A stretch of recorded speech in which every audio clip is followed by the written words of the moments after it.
Hi friends, అందరికీ కొత్తగా చూసేవాళ్ళు సబ్స్క్రైబ్ చేసుకోండి. ఏంటక్కో బ్రెడ్ పట్టుకొచ్చేసావు అంటారు కావచ్చు. బ్రెడ్ ఇంట్లో ఆగమైపోతున్నాయి అనేసి బ్రెడ్ తోటి ఏదన్నా డిఫరెంట్గా స్వీట్ చేద్దామనేసి సర్చ్ చేస్తే ఈ రెసిపీ అయితే వచ్చేసింది. ఏంటక్క ఇంట్లో ఉంటేనే ఖరాబ్ అవుతుందా, నీ చేతికి వస్తే ఖరాబ్ అవుతుందా అనుకోకండి. ఈసారి అయితే ఖచ్చితంగా మంచిగానే చేస్తాను.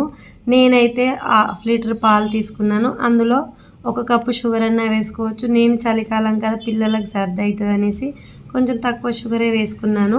ఇందులో అయితే ఇప్పుడు మనం కస్టర్డ్ పౌడర్ అయితే వేసుకోవాలి. 2 కప్పుల కస్టర్డ్ పౌడరు వాటర్లో కలుపుకొని మనం వేడి చేసుకున్న ఈ పాలలోకి కలుపుకోవాలి.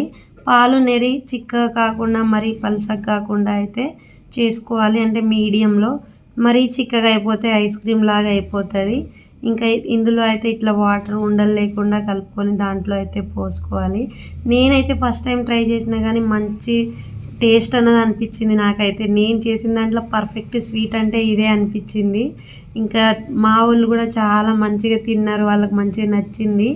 మా ఆయన అయితే అస్సలు ముట్టుకోలేదు. నేను ఏమేమో చేస్తున్నావు అనేసి తినట్లేదు అసలే. ఇంకా మేమే టేస్ట్ చేసాము. ఏంటక్క ప్లేట్ మంచిది పెట్టచ్చు కదా అంటారు కావచ్చు. మా ఇంట్లో ఉన్న వాటితోటే చేస్తాను నేనైతే.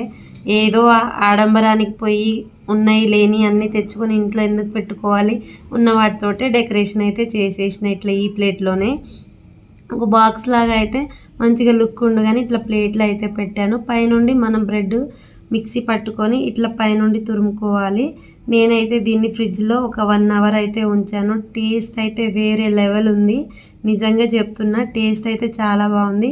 మీరు ట్రై చేయాలనుకుంటే ఇంట్లో ట్రై చేయండి. చాలా అంటే చాలా బాగుంది. మా పిల్లలు కూడా మస్తు ఇష్టంగా తిన్నారు.